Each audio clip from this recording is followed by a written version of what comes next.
Hello दोस्तों, नमस्कार। SM के चैनल में मैं आप सब लोगों का दिल से बहुत बहुत स्वागत करता हूं। यस दोस्तों, ये आज के दिन का आखिरी वीडियो है, तो चलिए स्टार्ट करते हैं। एंड आखिरी वीडियो की अगर बात कर ले दोस्तों, तो हमेशा की तरह अमेरिकन मार्केट में एकदम भूकंप हम लोग को देखने को मिल रहा है। लगभग लगभग 1.25% के आसपास डाउ हमें नीचे नज़र आ रहा है। 650 पॉइंट की गिरावट। अभी कल के दिन की बात करें तो कल भी ऐसी सिनेरियो हमें नज़र आ रहा था, फिर बाद में रिकवरी आई थी। हाँ, कल के दिन डाउ इतना नीचे नहीं था, नैस्डैक में ज़बरदस्त गिरावट थी। एंड आज के दिन भी अगर हम देखेंगे, नैस्डैक तो 850 पॉइंट गया, नीचे गिरा था कल, फिर बाद में रिकवरी आई। बट अभी की अगर बात कर रहे हैं तो नैस्डैक भी आप देख सकते हो 1.5% तो नीचे नज़र यहाँ पे आ रहा है। ठीक है, पहले तो नीचे ही था, फिर थोड़ा हरे रंग में आया, फिर एकदम से ही नीचे चला गया। सो मतलब कुल मिला के गणित की अगर बात कर ले तो बाज़ार में हमें कमज़ोरी नज़र यहाँ पे आ रही है। और ये किसकी बात करें हम लोग? अमेरिकन मार्केट की। तो ठीक है भाई, अमेरिकन मार्केट अगर गिरता है तो दुनिया भर के बाज़ार में भी वो प्रेशर आता है, हमारे बाज़ार में भी प्रेशर आता है। पर यहाँ पे एक थोड़ा सा सरप्राइजिंग फैक्टर हमें नज़र आ रहा है, और वो कैसे?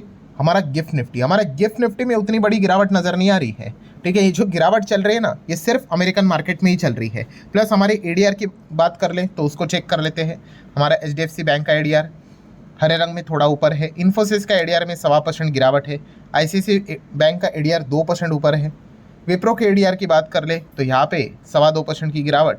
एंड डॉक्टर रेड्डीज लैब के एडीआर की बात करें तो हल्की सी गिरावट है। अभी जैसे मैंने बात की आपके सामने कि हमारे गिफ्ट निफ्टी में कितना दबाव है, तो गिफ्ट निफ्टी 25 पॉइंट प्लस में चल रहा है। कोई बहुत बड़ी तेज़ी तो नहीं है, बट जिस प्रकार से डाउ नीचे है, नैस्डैक नीचे है, यूजुअली हम भी एक्सपेक्ट करते भाई कि ये 100 पॉइंट तो नीचे चला ही जाएगा। बट गिफ्ट निफ्टी में इस प्रकार का कोई दबाव देखने को नहीं मिल रहा है। सो ये एक बहुत ही अच्छा संकेत है, क्योंकि गिफ्ट निफ्टी जिस हिसाब से चलेगा उसी हिसाब से हमें भी एक अंदाज़ा मिलता है कि हमारा निफ्टी कहाँ पे ओपन हो सकता है।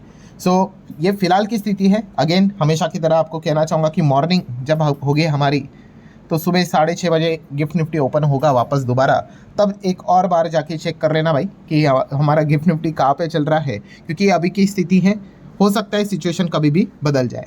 रही बात दोस्तों सबसे बड़ी प्रॉब्लम की, तो आपको बताइए ट्रम्प की है। ट्रम्प बार बार अनसर्टेनिटी क्रिएट कर रहे हैं, बार बार धमकी दे रहे कि अब आने वाले समय में देखो कि ईरान के ऊपर मैं कितना बड़ा अटैक करने वाला हूँ। सो इसी चीज़ के चलते डिस्टर्बेंस बढ़ रहा है, अनसर्टेनिटी बढ़ रही है, फिर ईरान भी जवाब दे रहा है, और यही चीज़ें हम लोगों को लगातार देखने को यहाँ पे मिल रही हैं। एनीवेज देन अगर हम बात करेंगे एनटीपीसी ग्रीन को लगभग लगभग 250 मेगावाट सोलर का ऑर्डर मिलते हुए देखने को यहाँ पे मिल चुका है। सो अच्छी बात है भाई।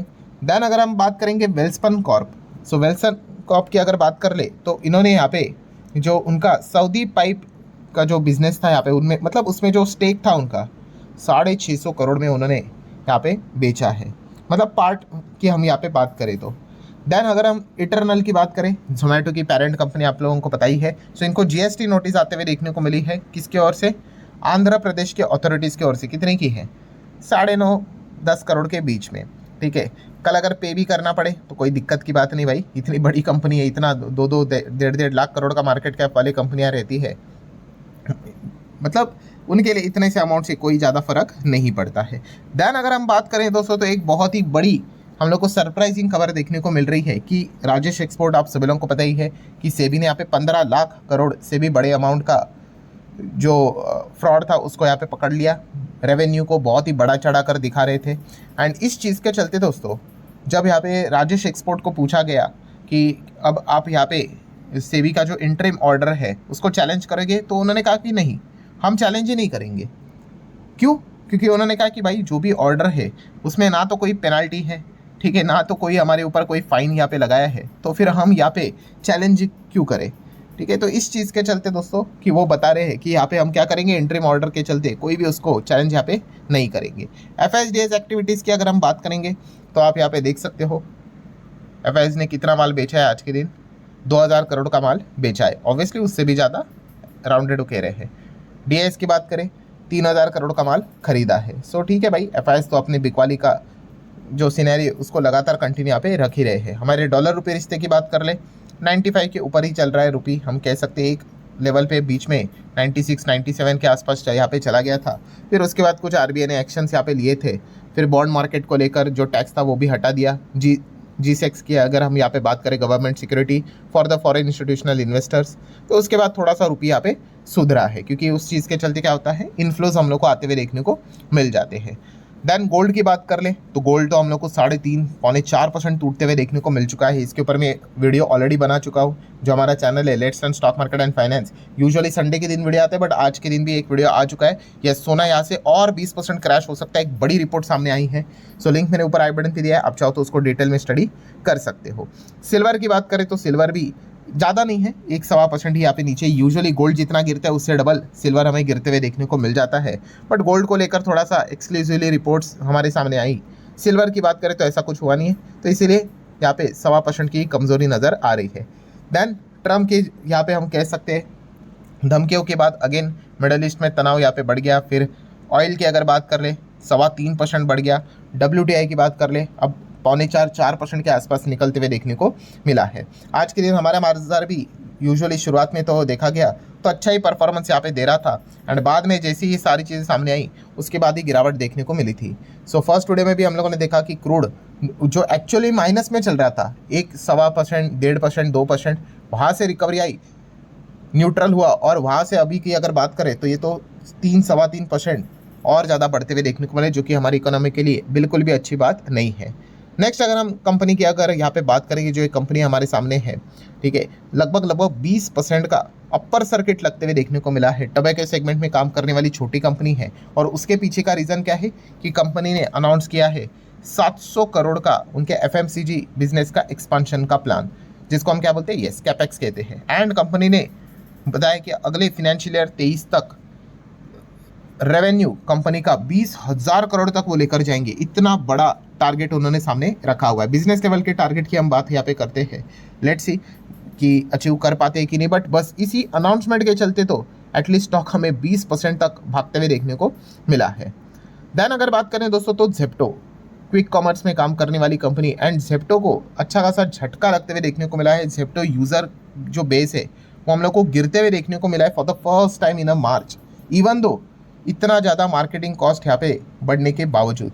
मतलब हम देख सकते हैं दोस्तों कि यहाँ पे इतना ज़्यादा उन्होंने एड स्पेंडिंग यहाँ पे की है, एंड इस चीज़ के चलते उनको जो रिजल्ट मिलना चाहिए था नए यूज़र एडिशन में, वो नहीं, पॉजिटिवली नहीं मिल रहा है, इनफैक्ट नेगेटिवली मिल रहा है।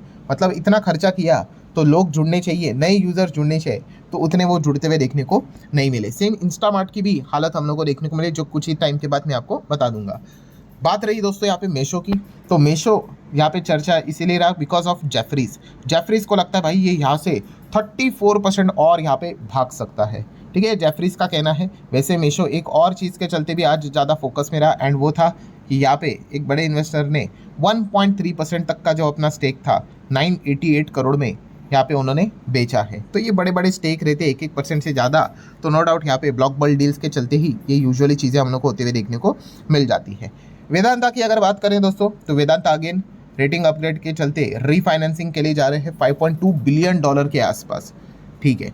नेक्स्ट अगर हम यहाँ पे आगे बढ़ेंगे, PW फिजिक्स वाला की अगर बात कर ले तो फिजिक्स वाला में एक चीज़ यहाँ पे सामने आ रही है कि बहुत सारे टीचर्स यहाँ पे क्वेश्चन रेस कर रहे हैं, किस चीज़ के चलते उनका जो रोल है फिजिक्स वाला में उसको चेंज किया जा रहा है। तो इस चीज़ के चलते अगर ज़्यादा बवाल अगर बचा तो फिजिक्स वाला को नुकसान भी हो सकता है, बिकॉज हर एक कंपनी का अपने असेट्स होते हैं। मतलब जैसे मैं कहता हूँ कि एक एयरलाइन कंपनी है, उसके लिए सबसे बड़ा असेट कौन होता है, यस, पायलट होता है। वैसे फिजिक्स वाला की बात कर ले, एडटेक कंपनी, एजुकेशन वाली कंपनी है, तो इनके लिए सबसे बड़े असेट्स तो भाई टीचर्स ही होते हैं। तो अगर टीचर अगर नाराज़ हो गए तो दिक्कतें हो सकती है, टीचर अगर खुश रहेंगे भाई तो कंपनी भी अच्छा चलेगी। तो इस पॉइंट को आप लोगों ने रडार के ऊपर रखना है। बात करेंगे इंस्टामार्ट की, तो इंस्टामार्ट आप यहाँ पे देख सकते हो दोस्तों कि यहाँ पे भी टॉप क्विक कॉमर्स में इंस्टामार्ट का भी शेयर हमें ड्रॉप होते हुए देखने को मिल रहा है। पिछले 2 साल के हिसाब से 34% से 21% तक आते हुए देखने को मिला है। इस पर्टिकुलर सेगमेंट में अगर कोई अच्छा काम कर रहा है वो है ब्लिंकिट लगातार अच्छा काम कर रहा है। बीच में तो हमने देखा था ब्लिंकिट का जो मार्केट शेयर था क्विक कॉमर्स में 50% के ऊपर चला गया था। सो काफ़ी डोमिनेंट लेवल पे ब्लिंकिट आगे बढ़ते हुए देखने को मिल रहा है। सो चले दोस्तों, वीडियो क्लोज करने से पहले एक और बार अमेरिकन मार्केट के दर्शन कर लेते। तो फिलहाल 700 पॉइंट की गिरावट अभी नज़र आ रही है, ठीक है। एंड वहीं पे नेस्डेक की अगर बात कर रहे तो 330 पॉइंट के आसपास की गिरावट नज़र आ रही है। और हमारा गिफ्ट निफ्टी क्या लाल रंग में नहीं, अभी भी हमारा गिफ्ट निफ्टी हरे रंग में ही नज़र यहाँ पे आ रहा है। तो अच्छी बात है, बट अगेन जैसे मैं बार बार बता चुका हूँ कि हम देखते हैं कि ये डैमेज तो रहता है, बट यूजुअली अमेरिकन मार्केट का जो सेकंड हाफ रहता है उसमें क्या होता है, वो डैमेज थोड़ा थोड़ा करके कंट्रोल होने लग जाता है, मतलब कुछ तो थोड़ी बहुत रिकवरी आ जाती है। तो इसके ऊपर ध्यान रखना है। अगेन सुबह जब होगी तो 3 चीज़ें फोकस में रखनी है कि अमेरिकन मार्केट की क्लोजिंग, नैस्डैक की क्लोजिंग एंड गिफ्ट निफ्टी कैसे वापस ओपन होता है 6:30 बजे, उसी के हिसाब से। देन वो तो जापान का बाजार कैसा चलता है और एशियन मार्केट कैसे खुलते हैं वो भी ध्यान में रखेंगे। तो ये फिलहाल तो सिनेरियो हमारे सामने देखने को मिल रहे हैं। सो ठीक है दोस्तों, आशा करते हो वीडियो हेल्पफुल लगा होगा। चाहो तो लाइक एंड शेयर कर सकते हो। एंड गोल्ड रिलेटेड जो वीडियो मैंने अपलोड किया है let's learn stock market and finance उस चैनल पे, उसको भी जरूर आप चाहो तो स्टडी कर सकते हो। सो ठीक है दोस्तों, वीडियो हेल्पफुल लगा होगा। चाहो तो लाइक एंड शेयर कर देना। मिलते हैं कल, तब तक के लिए बाय बाय।